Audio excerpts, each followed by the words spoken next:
Coach, good to see you. Congratulations on the honor. Now that the season is over and you've had time to reflect back, was this one of your most enjoyable seasons in coaching? Just the adversity this team faced and the success you guys still had? Well, I haven't had time to reflect back, first of all, Randy. I was on the road recruiting all day yesterday. The day before, what's today? So Monday, Tuesday was our exit interviews. I tried to spend at least 45 minutes with each player. Monday, Tuesday, yesterday's recruiting. I'm not going to the Final Four because I'm not finished with my exit interviews. I did 2 kids this morning. I've got 3 kids this afternoon, and then I've got some more kids tomorrow. So I haven't had time to reflect on anything. But what was the rest of your question? Well, it was kind of tied to the fact that the success you guys had and the things you were able to overcome with losing the 2 guys and how the players bought in, and y'all were still able to get to the Elite Eight. Just the joy. Yeah. I mean, I don't lose sight of how special it is to win a game. There's so much silliness that goes on in thinking ahead when it comes to preparation and assumption. I know how hard it is. I'm not taking anything away from the Kentucky St. Peter's game, for instance. You just don't. You have to get ready and play. It's hard to win, especially year after year after year after year after year. People have no idea the difficulty that is because players come and go.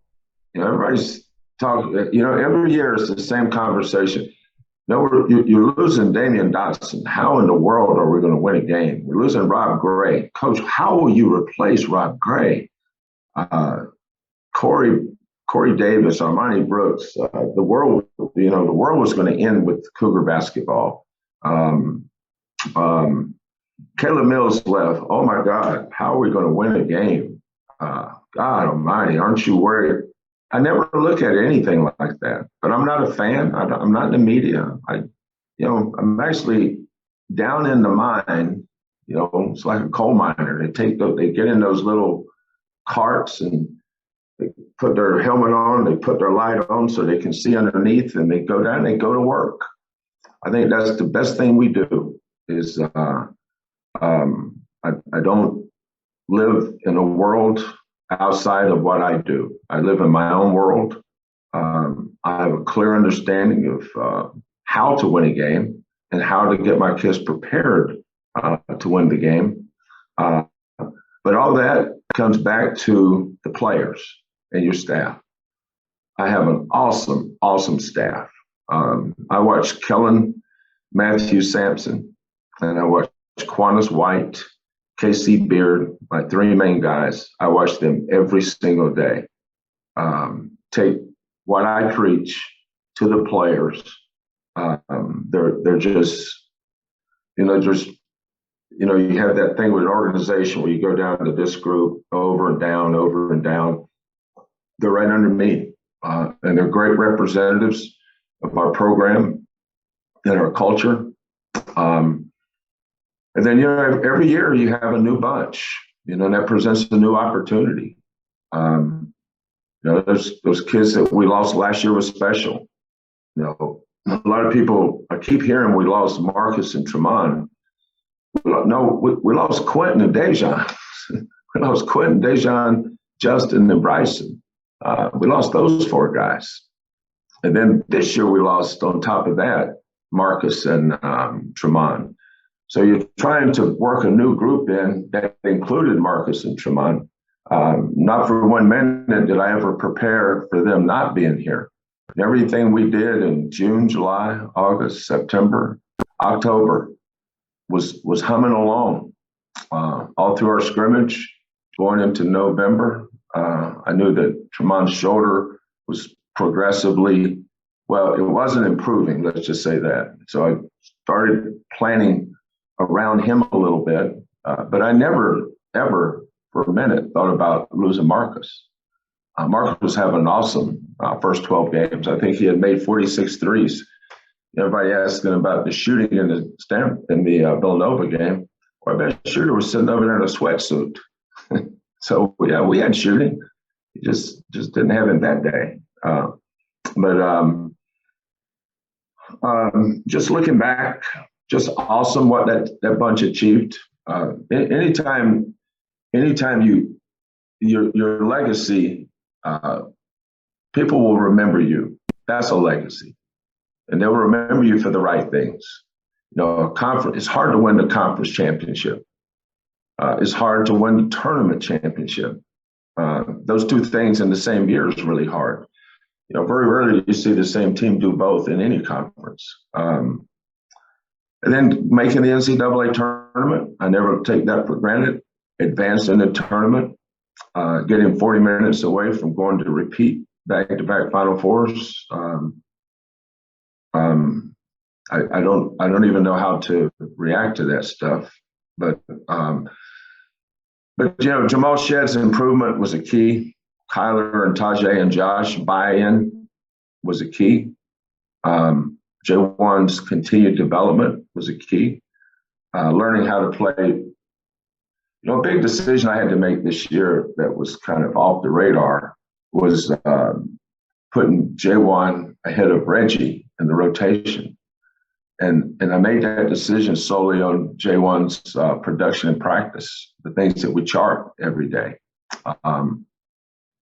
You want kids to be good at something. It has to be an emphasis, and then there has to be accountability with that emphasis. And J1 just buys into rebounding. When we recruited him, we thought he could be, but then Reggie was struggling with his hand. No, there's nothing he did wrong. He just, we kept putting him out there, and there was no production.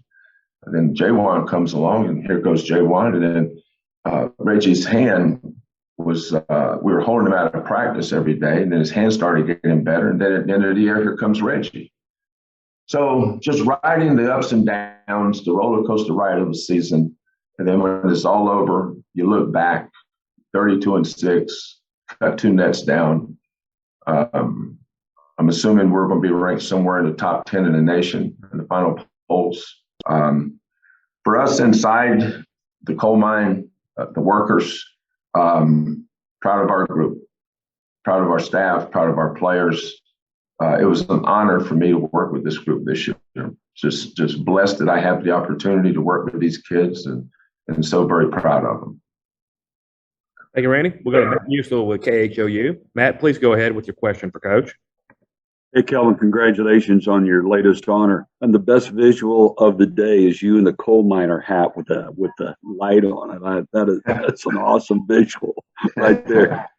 Kelvin, I want to ask you about the transfer portal, how important it is. You said you were going to be active after the game the other day. And Josh Carlton said to me during the season, he said, hey, one of the reasons I chose this because Kelvin called me last year. He was on his way to the Final Four. He took time out to contact me to see if I was interested. He said other coaches wouldn't even call me. They had assistant coaches calling me. I just want to get your thoughts on the importance of that. Can you update us on what can you tell us or not tell us about how it's going with the transfer portal? No, I can't tell you.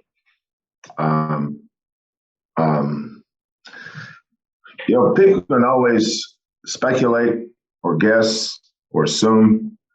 If you ever see our name mentioned with a kid, take it with a grain of salt. It's probably not true. Well, I heard Houston's recruiting this kid. Probably not true. Well, this kid's got Houston listed. I have no interest in that kid. I have no idea how our name got in there. So don't ever assume with Coach Sampson's crew, our recruiting, their name may not be a more stealth staff than us. So when you see Jeff announce something, believe that. Anything before that, don't believe it. I've had people ask me about this kid. This kid's got you listed. I don't even know who that kid is. I have no idea. So if you see, here's the only thing I'll tell you about transfer portal. If you see our name listed with a kid, it's probably not true. Because we don't contact kids unless we're going to offer. And most of the kids that I've seen out there, I would not offer. Not because they're not good players. We don't need them. I don't recruit kids that we don't need. I know what we have coming back. Like last year, I knew during Indianapolis that we're going to lose Quentin and Damion, Justin, and I also knew that Bryson was not coming back. But I knew Reggie was coming back. I knew Jamal was coming back. I knew Marcus, Tremont. So I knew we were going to have a good team, even though we lost a lot. This year's team, there's a good chance every kid is eligible to come back. There's a good chance every one of those kids will be back. I don't get into specifics, but one of the things that I used to do when I go out and speak at fundraisers at other schools, people would always ask me, Coach, how will the team be next year? And I always had the same answer every year, Matt. I'd say we're going to be good. So we'll be good next year. Kelvin, can you talk a little bit about how it helps you? You were such an attractive landing spot for people that go into the transfer portal, and I guess my question is, what advantage do you think you have when you have kids looking to go through that transfer portal? Well, most of the kids, the feedback we get is winning. Everybody wants to be involved in March Madness. The most important day for a college basketball player playing on his team is watching the brackets go up and being on a team where you have a good chance to play in that tournament. I think that's what most of them do. They know if they come here, they're going to have a good chance to play in the NCAA tournament. And then number two is player development. I think that's an advantage we have. I think that's tangible. They can see it. The success other kids have had. Damion Dotson started it when he transferred from Oregon. His playing time was going down. He wasn't much of a factor. Then of his second year, and then within 2 years, he's I can't remember which pick he was, 40-something in the NBA draft. That started it. And then the success Corey Davis had transferring here. But guys like Armani Brooks, who was kind of a relatively unknown out of McNeil High School in Austin. I remember we had him in here for a elite camp. We don't do those things anymore, but we had elite camp because I didn't know a lot of I came from the NBA, so I was doing that as much for me and our staff as the players we were bringing in. But I kept watching this skinny kid kept making threes in that left corner over there, old Hopkins. I said, who is that kid over there? And we started recruiting him. He just showed up at the elite camp and didn't know who he was. But I knew he was good. And not one time did I ever ask him who's recruiting you, because I could care less. If I like you, I like you. I don't need validation from other people. And then another big one was Quentin, because he was, everybody in the basketball recruiting circles knew who Quentin was. And then when he came here, I remember talking to people about Quentin would be here 1 year. Talking to the wrong person when you start talking to me about what might happen. I don't deal with mights or maybes. I deal with reality. I knew Quentin was a long way away. I knew he had a long way to go. But I thought we could get him there as long as he was willing. There's a thing that we talk about with our process. Our process starts with sweat equity. There's no way around that. You don't You don't mitigate the work you want to put in. You don't make excuses. You have to put in the work. And there's a big sign. I write in big black letters on my whiteboard over here. Where is it? I turn this thing around. I don't know if you guys can see it. But over to the left, it says, "We must be the gym rats." That stays on my board 24/7, 367. There's no bigger gym rats in our program than our coaches. We work. That's who we are. That's what we want Houston to be known for. But Damion's success led to others. Quentin's success led to others. Now here comes Kyler Edwards and Tajay Moore, Josh Carlton. I know all the schools that recruit, and Josh, he's kind of modest. He won't tell you, but I know I know the phone calls his father was getting. And a lot of schools was telling him, why would you go there? They don't even throw it to the big guy. I said the answer to that is we don't throw it to those big guys. We'll throw it to you. There's a big difference. But sometimes you have to trust yourself. You got to bet on yourself. And I told Josh that. I said, Josh, I don't live in a world where I value other people's opinions. I said, I value my opinion, and I think you're a good player, and I want you to bet on yourself. So when I recruit a young man, I'm very honest with him. I said, it's not going to be easy. I'm going to coach you hard. And if that's not for you, then don't come here. It's simple as that. We don't roll out a bed of red roses. I didn't, I recruited Jarris Walker hard, but every step of the way, I was honest with them. So when they get here, they can't say, wait a minute, I didn't know it was going to be like this. That's why most kids transfer. Very rarely do you see a kid transfer from here that's in the player rotation. Now, we have some kids transfer for the right reasons, like Cam Tyson, Said Alley, Robbie Armbrester. Those kids are all good players, but they have other players ahead of them here. That's just reality.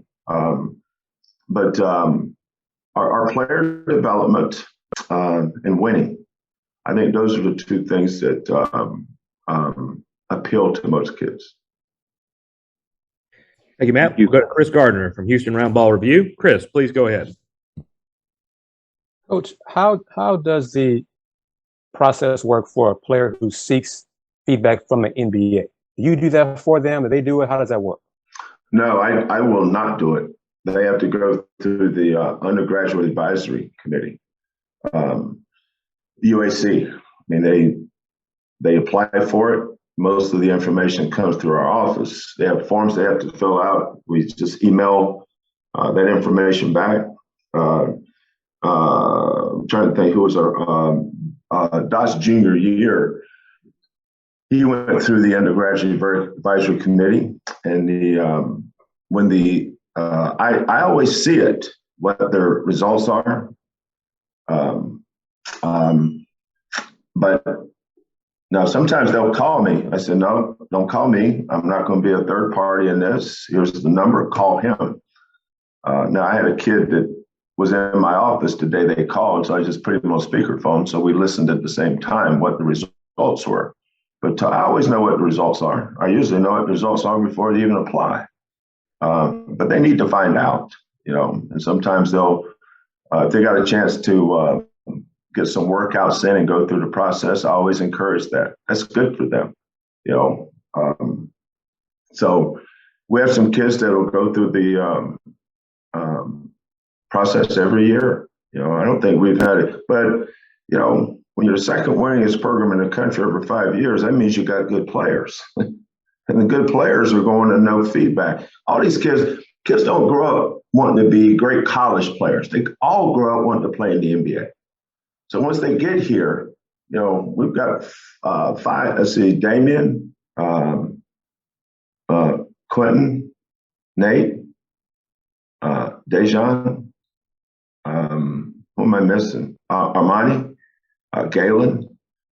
We got 6 guys playing professional basketball right here with in and around the NBA. Then we've got several more, whether it's Rob Gray or Corey Davis or Devin Davis or Devontae Pollard, Chicken Knowles. Kyle Meyer came by with his wife the other day, just wanting to say hello. So we sat down and talked to Kyle.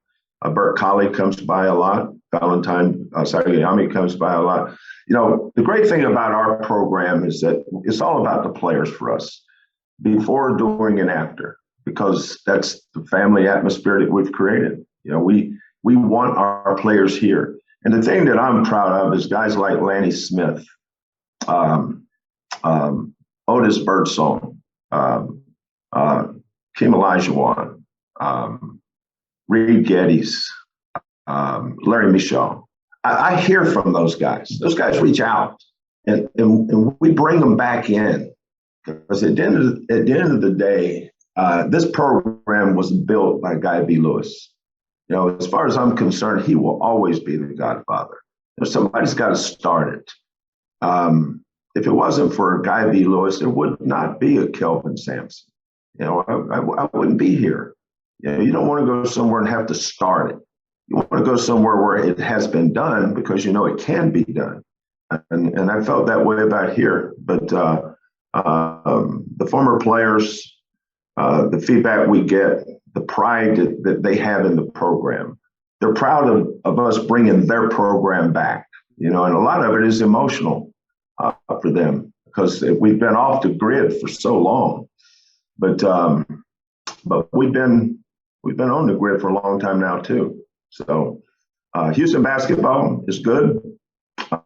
It's alive and well, and it's not going anywhere. We're going to be good for a while. And real quick, Coach, can a player get information 2 years in a row, just like to see if he improved with the council? Say that again.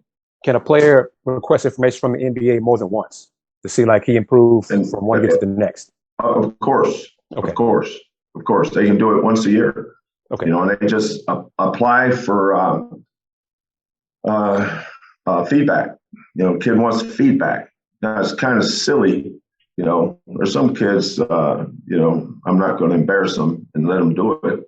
But if I think it's worthy, then I would do it.